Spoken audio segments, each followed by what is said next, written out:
This is totally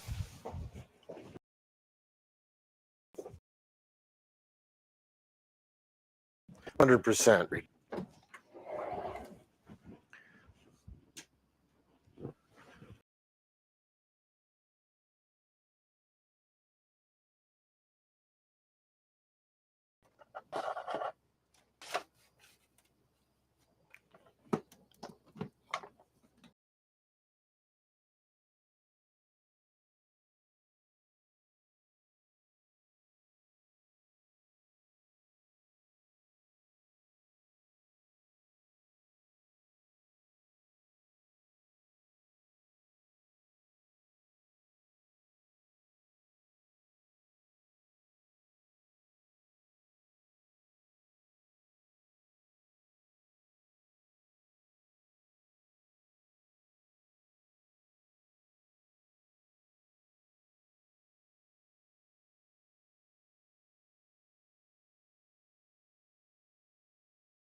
All right. Phew, what a nightmare. Okay.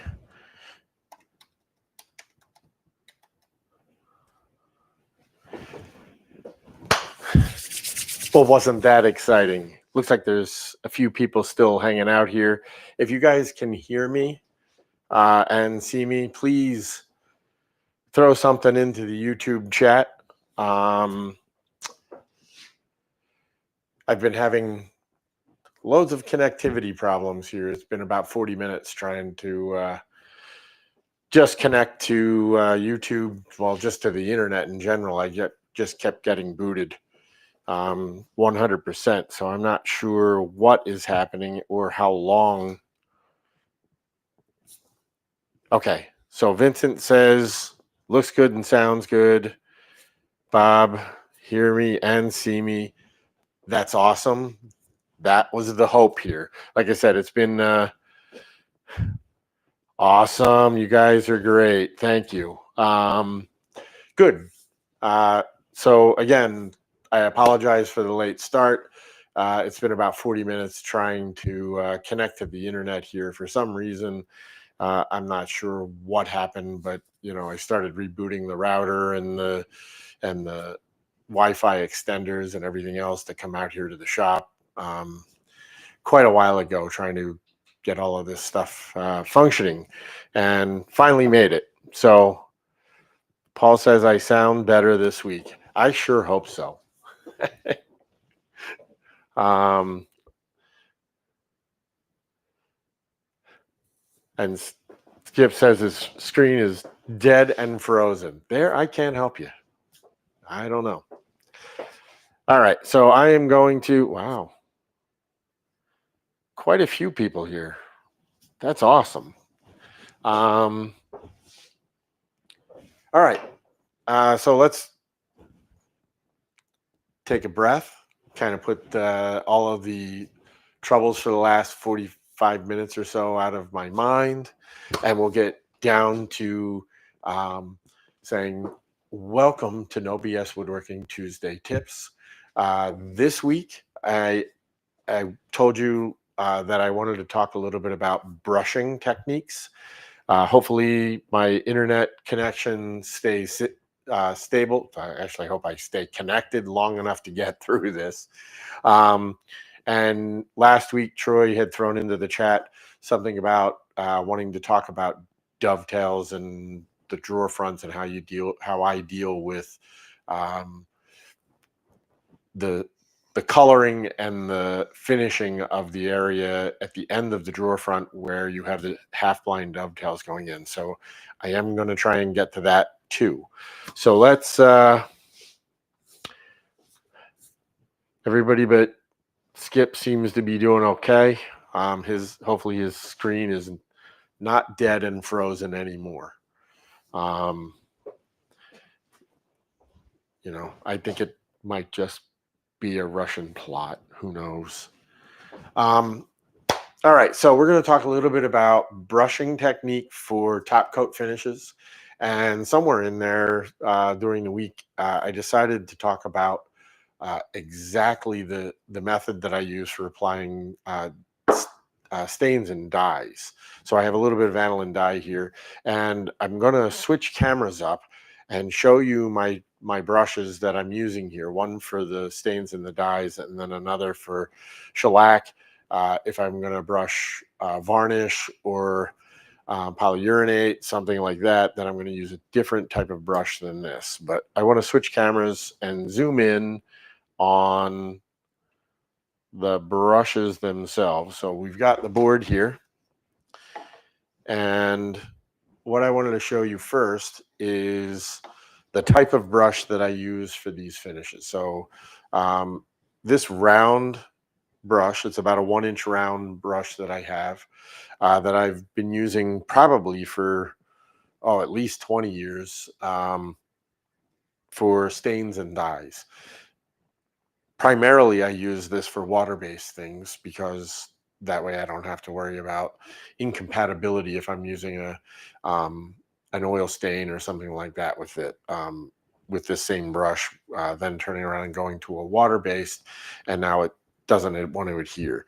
So what I want you to see, if I move closer here, is the bristles are sort of tapered up in the front there. They're spreading out here a little bit as this thing, I was playing with it earlier today, and got it all wet, and now it's drying up, and now all of a sudden the bristles are starting to pull out there.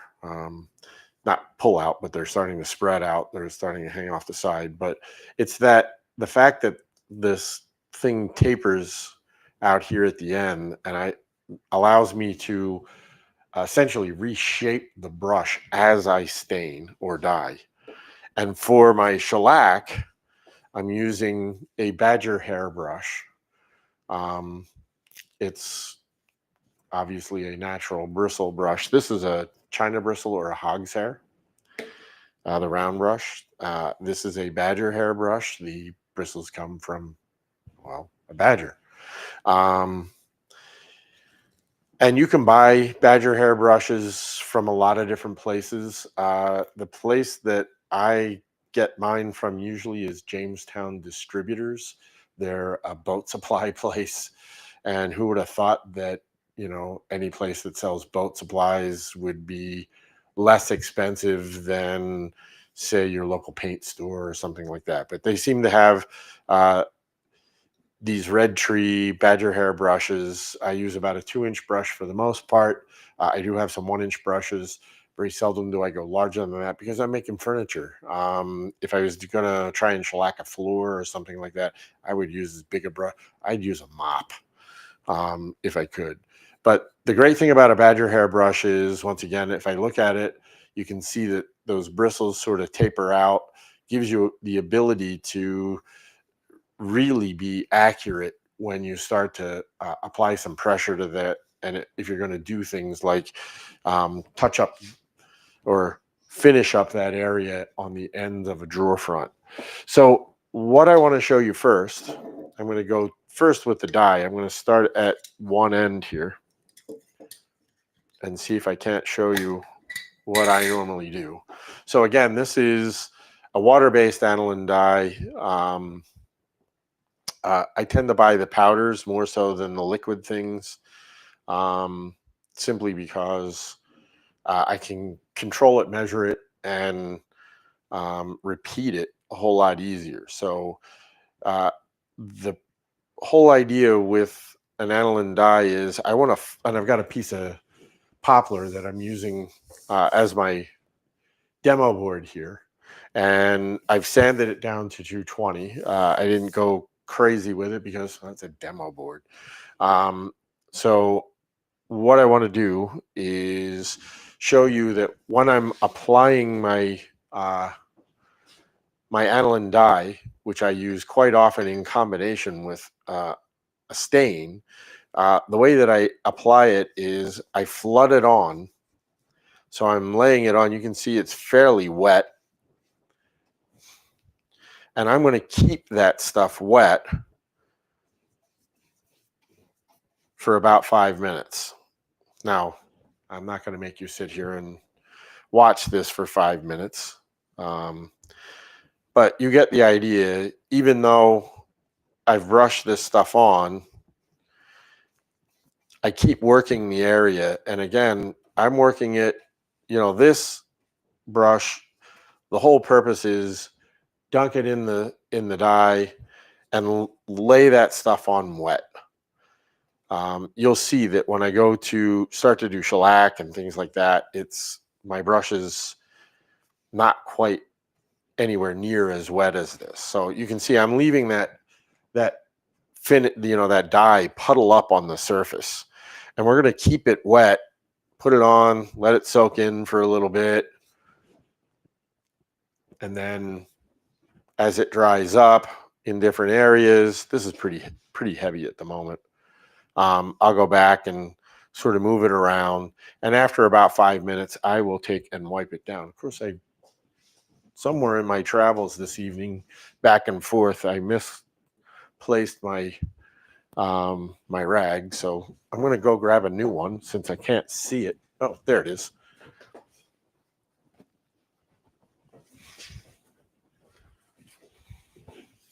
Sorry, folks. Once again, real woodworking, not edited for your viewing pleasure, clearly.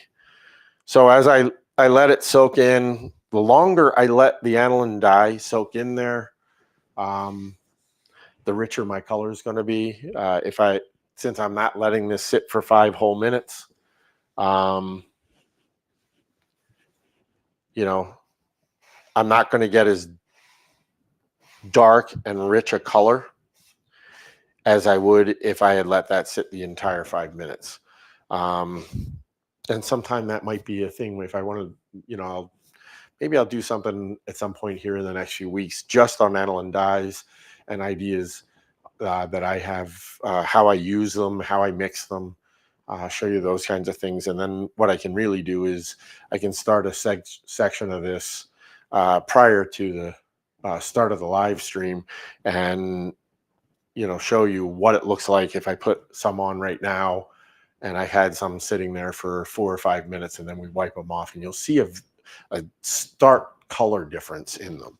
But the brushing technique, like I said, here I don't really care how I put it on. I'm just really, you can see I'm really just loading up the bristles. I'm dipping that brush in about 3/4 of the way back to the ferrule, that little metal ring there.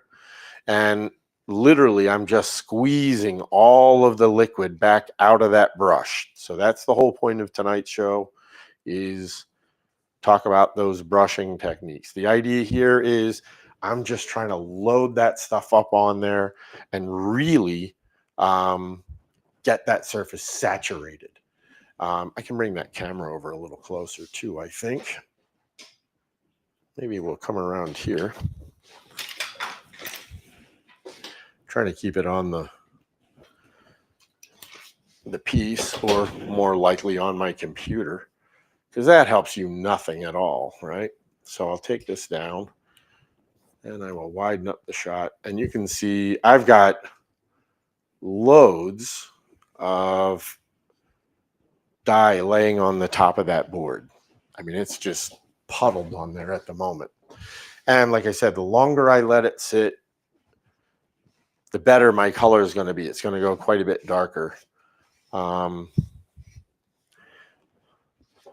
So if I move that camera just a little more, let's see if I can do this without sticking my fingers in the camera there. All right, good.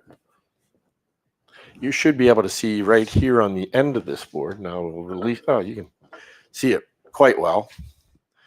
I laid out as though it were some half-blind dovetails.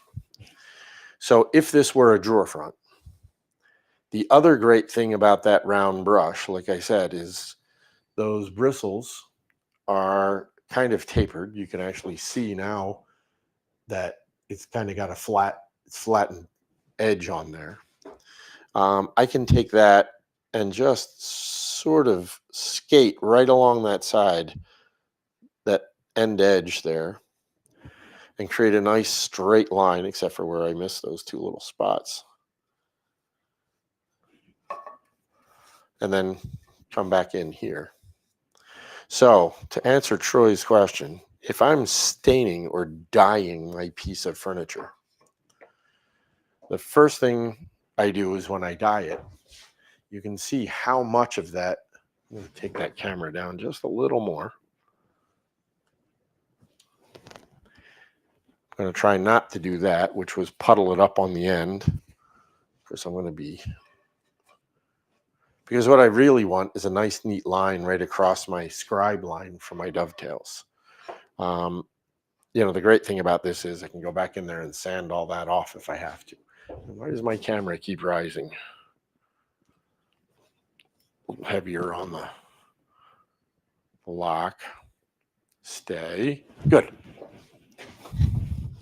It's not like this is the first time I've done this yet. We still have trouble. All right. So usually if I'm doing something with half-blind dovetails on there, I am only, like I said, I'm dyeing that area that is from the scribe line out to the front. I'm not getting any on my pins or on my tails if I can help it. It takes a little practice with the brush, and you should be able to brush that without too much trouble. I had a little too loaded up. That's usually one of the first things I do when I put on dye onto a drawer, because I can work with the brush at once it's a little on the drier side. If I flip this board around, I don't have a scribe line, but now my brush is kind of dry. So if I work just with the edge of the bristles, I can get a relatively straight, even line, and then come back in and hit everything on the surface, and then I'm good to go. Of course, that probably just screwed up what I wanted to do with the shellac, but hey, once again, sample board. All right, I'm going to spin the board around here, and I'm going to talk to you a little bit about my technique for spreading shellac. And it doesn't really change too much depending on it's really dependent on the type of finish that I'm spreading. The technique is the same. I work with a very dry brush. So I've got this is about maybe a 1.5 pound cut of shellac. Oh, come on. Now I can't get it open. It dried up. That's what happens when you got 40 minutes of playing with your internet, trying to get the live stream going. Okay. So it's not super thick stuff. I'm going to dip my brush in there, and I'm only going down in there about maybe 1/8 to 1/4 of an inch. I want very dry bristles. And I mean, you can see I'm wiping off a tremendous amount of shellac going down. It's coming back off the piece, the brush, and going back in. And what I'm going to do, you can see my brush is very vertical,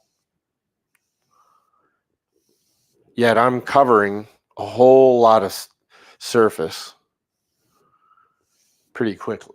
Now, I don't know if you can see that or not. I'm going to try and throw on some raking light here. See if I can get some shine going on. Does that show us any shine on that shellac? There we go, a little bit, somewhat, kind of.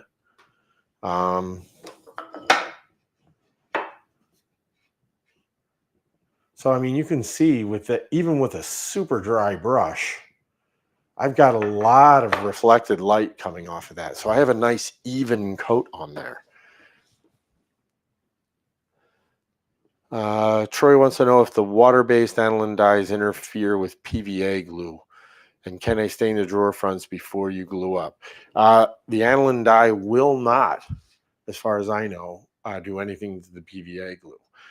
If you're putting on an oil stain or something like that, and you get it, if you're going to stain or dye your drawer fronts before you assemble the drawer, if you're using an oil-based product and that gets down inside the pin sockets, that could cause you some adhesion problems with the glue between the pieces.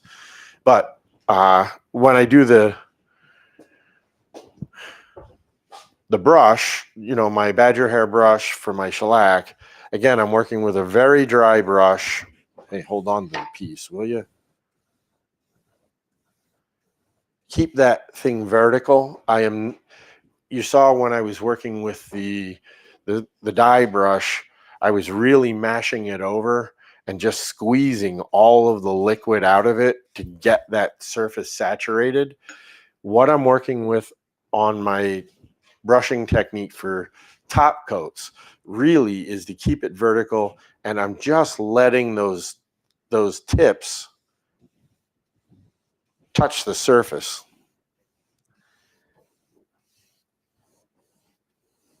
And I'm not really flexing the bristles over at all. In fact, the bristles up in here are still super dry. Like I said, it's only that, I mean, you get a little bit of the wicking wicking of the liquid going on. When I dip it in, I'm dipping it. You can see that this section is tapered down and around.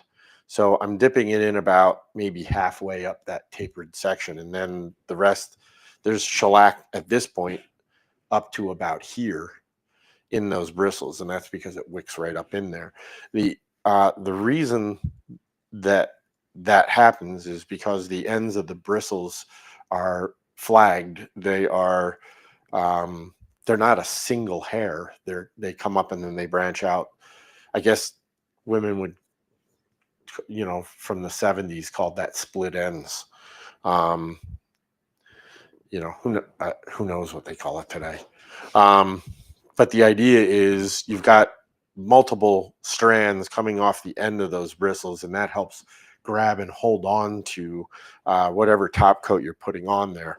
And then just using the tips of the bristles, it releases that liquid, spreads it out, and the more you just use the tips of the bristles, the flatter the surface you'll get right off the brush. And again, super, super dry. It's not, I can't spread now because what's happening is the shellac itself is tacking up. You can see if I do that back here, I'm not same amount of downward pressure with my finger and the thing isn't moving, and it's because the shellac is sticky. So the more I work the shellac at this point, the worse that surface is going to look long term because that stuff dries so fast. So if this was varnish or polyurethanate or something of that nature, I would use a different brush, but the technique is identical. For the polyurethanes and stuff, sometimes they work better with some of the synthetic bristles, and some work better with I spread some of the water-based stuff with a white China bristle brush, but it's a flat brush. It's not round like this. It's shaped like this brush, where it's rectangular. It's just got white bristles instead of black, which is what's going on in that round brush.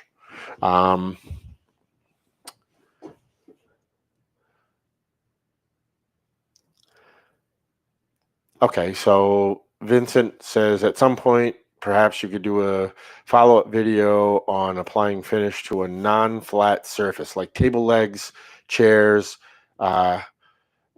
when we are fighting gravity. Okay, so I'm going to switch cameras again and move this. Well, I guess you guys can, it's not a Hollywood production. I'm going to turn off my light first. And then I'll switch cameras here back to the wide shot. Not a Hollywood production, so you can see my camera on its tripod. It's not like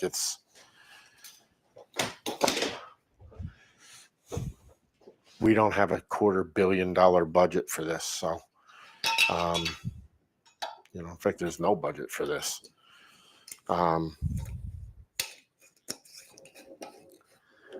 So the idea, yeah, and so Vincent, yes, I could. That's easy to do. I can certainly turn up something and show you.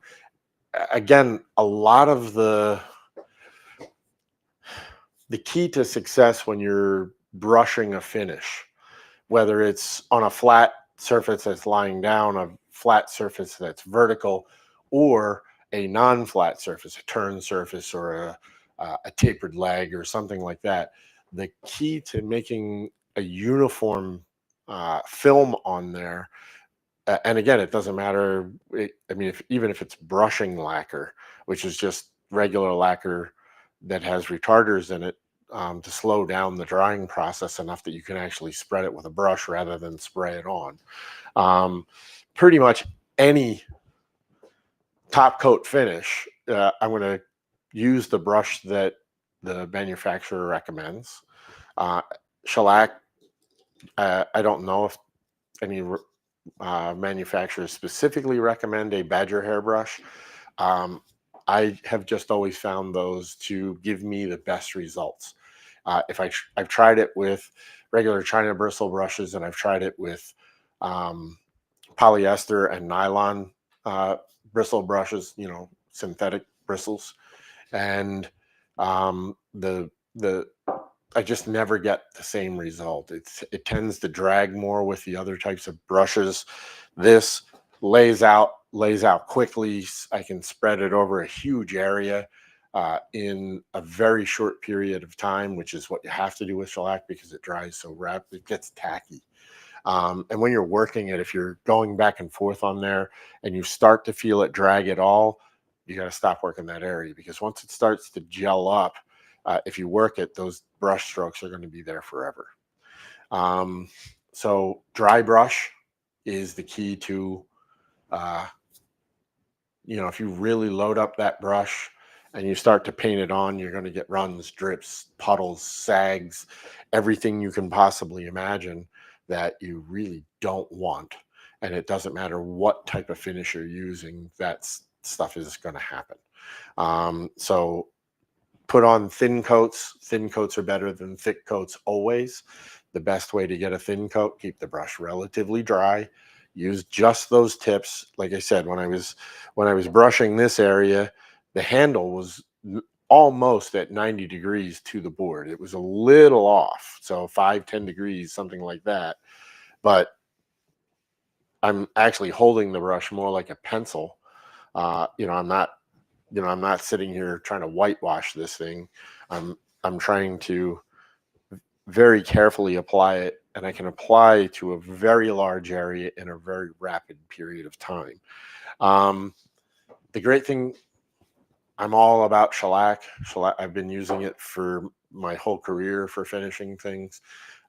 It's not waterproof and it's not alcohol resistant at all. Alcohol is its solvent. It will remain its solvent a year from now, 100 years from now, 500 years from now. If you put alcohol on it, it'll still redissolve. So it has its drawbacks, but it's abrasion wise, it's one of the toughest finishes you could ever have. So it goes on fast. You can lay on multiple coats in a day without any problems whatsoever. There's a lot of really great things to it. And if it's tough on tabletops to put on, not so much because of spreading, but because of those moisture and alcohol resistant problems. But almost every single table I've ever made, the base was done with shellac, because if you got people putting their feet up on stretchers and banging it with vacuum cleaners and those kinds of things, you really want the toughness of that shellac. It's a very, very abrasion resistant finish. Not really the focus of tonight's thing. It was really about those two brushing techniques. So when I'm trying to flood on color, and it doesn't matter whether it's the water-based aniline dye or if I'm using an oil-based stain, I'm trying to flood it on and get as much color and stuff as deep into the wood as I can.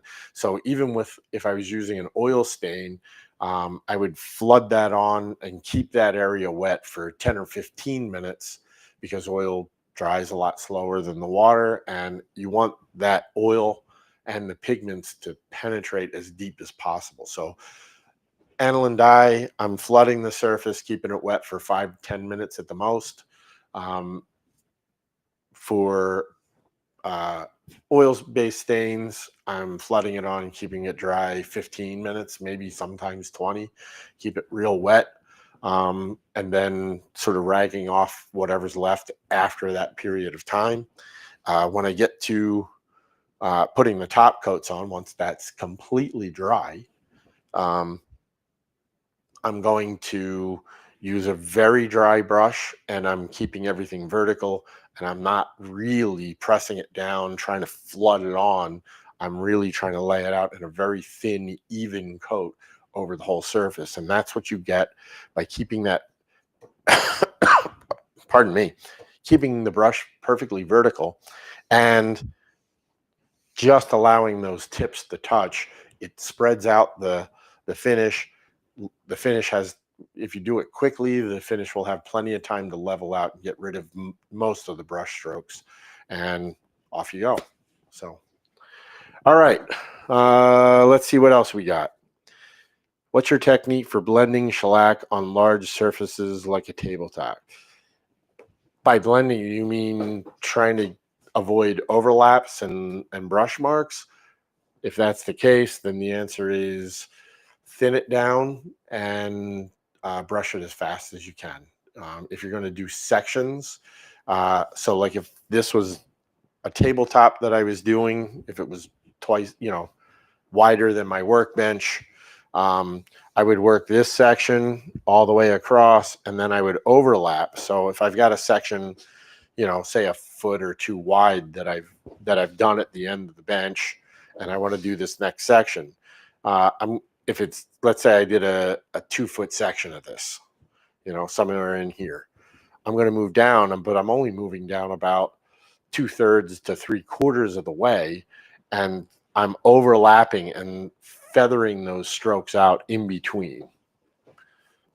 I knew that's what you're talking about, Troy. So yeah, I'm working it in sections and I'm overlapping. And as I drag if I was doing my bench, I'm lifting up as I come to the end so that I'm thinning out that film and feathering it out as far as I can.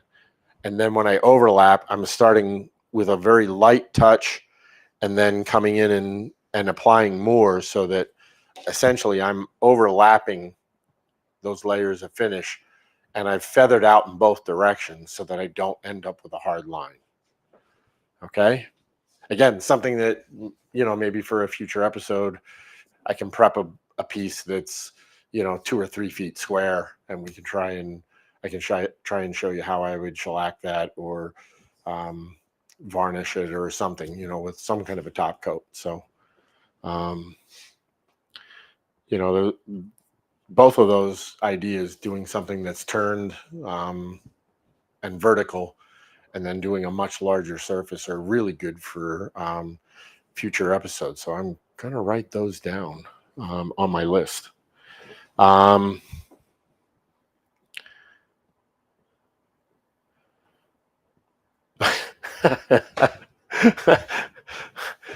So Vincent says in the chat, he used to use RHD stains from the big box store. It says, rub here, dummy.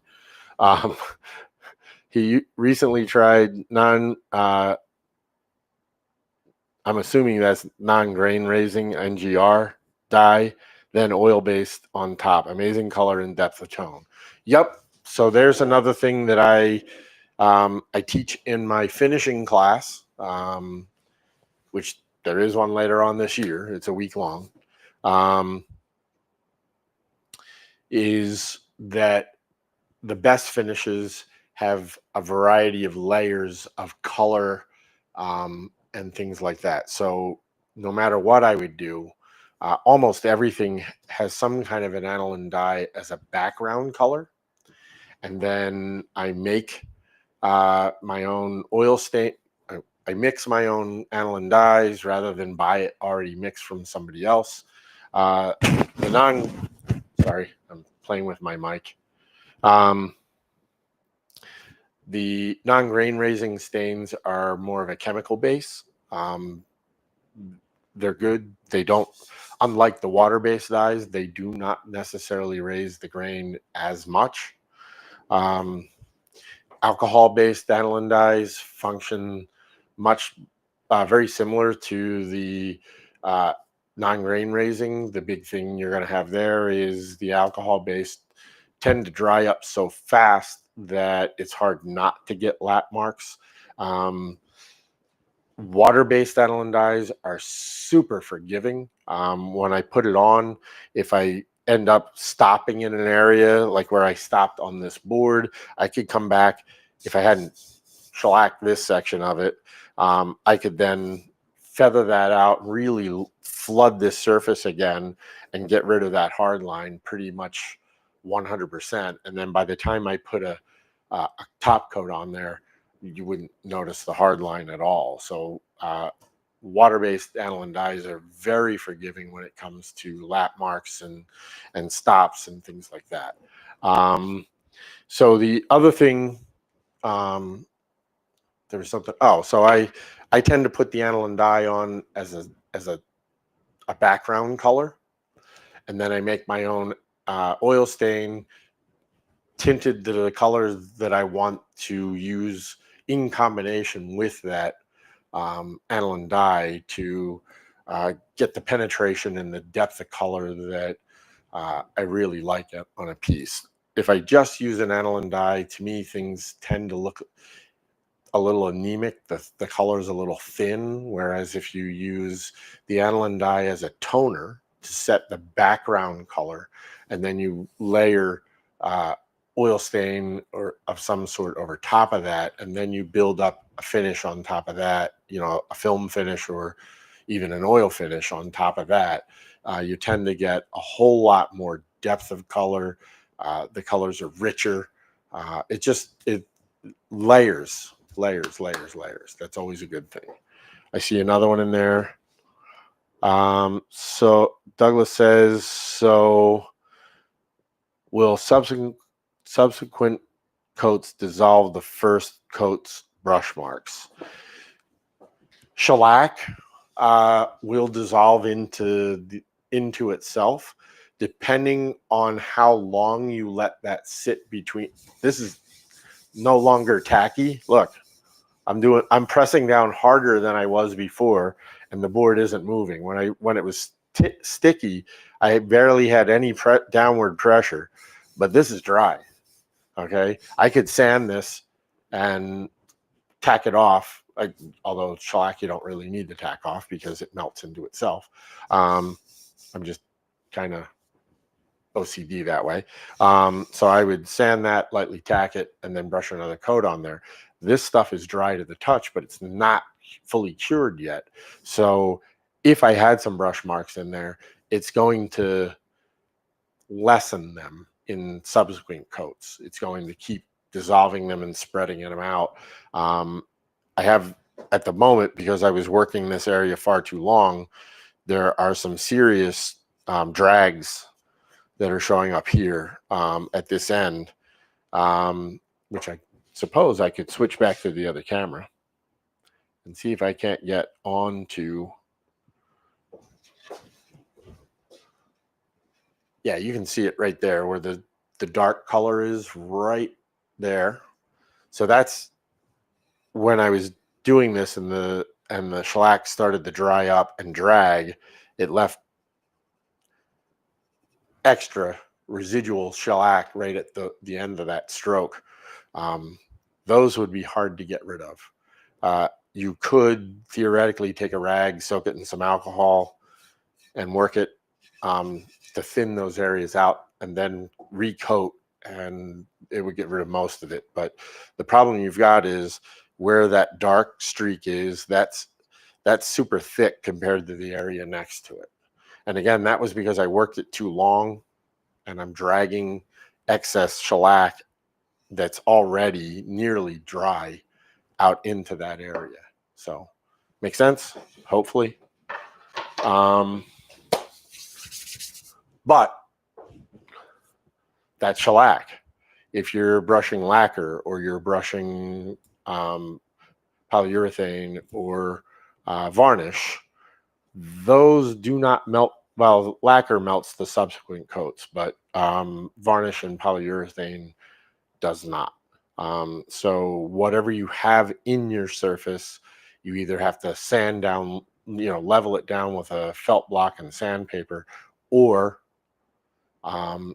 you're just going to have to live with it. That's all. So you're not going to get rid of brush strokes in those other types because they function by scratching the surface that you created, which creates more surface area for the adhesion of the next layer, whereas shellac and to a great degree lacquer tend to melt into the previous coats. And again, the lacquer thing, if it's a catalyzed lacquer, that's not happening. If you let the lacquer sit for 2 or 3 days, that's not happening. Shellac, if I get a couple of small brush strokes in there, not like that dark stuff that I had on the end, but if I happen to have 1 or 2 brush strokes in there, I could wait a week, come back, and still do it. Now, at some point, the effect of melting in is reduced, because the longer it goes, the harder this stuff gets. And remember, I said it's a very abrasion resistant finish, so it's hard even to sand them out. So don't go crazy. Troy says razor blade scraping. Yep. There's lots of ways to level those sags and runs and those kinds of things down. My wife worked with me as my finisher for a number of years, back when this was not even part of my thought process, making content or talking to people that do this not as a profession. So when I had that, she was the finisher, and I had 5 or 6 guys working in the shop when we were producing stuff, and that was her favorite, was a little bit of alcohol and a rag and razor blade, and sort of scrape and level off any place that happened to have a run, a sag, or a heavy brush drag, something like that. So we made it.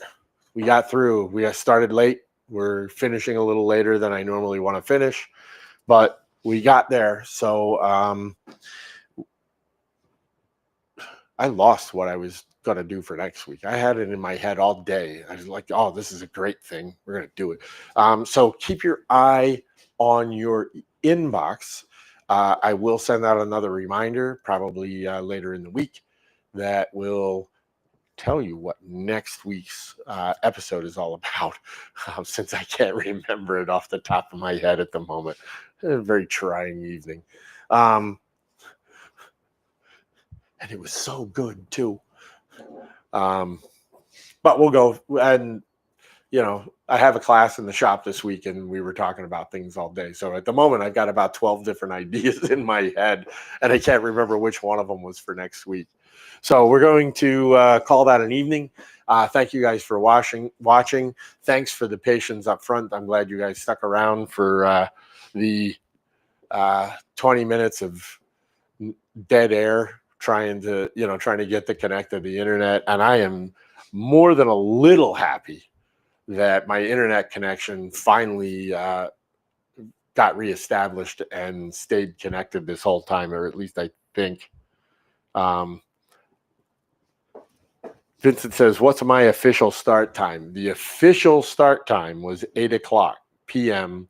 Eastern, currently daylight time, which was unlike tonight, where we started about, I think it finally got going around 20-25 after, somewhere in that range. So thanks for sticking around. If you're really desperate, make sure you subscribe to the YouTube channel and hit the notifications. You'll get a notification when I go live. The other thing you can do is head to my website, acanthus.com, and sign up for the email list if you're not already on it, and you will get an advance notice. I was asked today by one of the students. It seems to vary when I get my email, and that's because we're at the very beginning of this Tuesday tips thing. So I'm trying various times. I've been sending things out Thursday or Friday, Saturday, sometimes Sunday, sometimes Monday. And what I'm trying to find out is what email time provides the best reminder for everybody, produces the most number of people watching, and has you guys engaged with the email. So you could jump on, sign up for the email. You will get a notice ahead of time. But again, Tuesdays, 8 p.m., that's what I'm shooting for. And hopefully next time our internet isn't sitting here. It was rough. It would connect, and then it would stay connected for about 10 seconds and then drop, and then reconnect, and then stay connected for about 30 seconds and then drop. It was just enough that as I was connecting to YouTube, it would say connecting, and then, oh, you've lost connection. So it was loads of fun.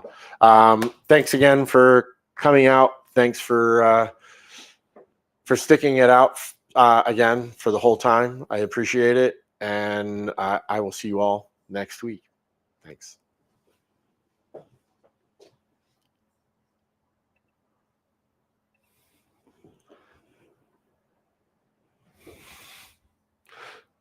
Forgot I was on the other camera. All right. Have a good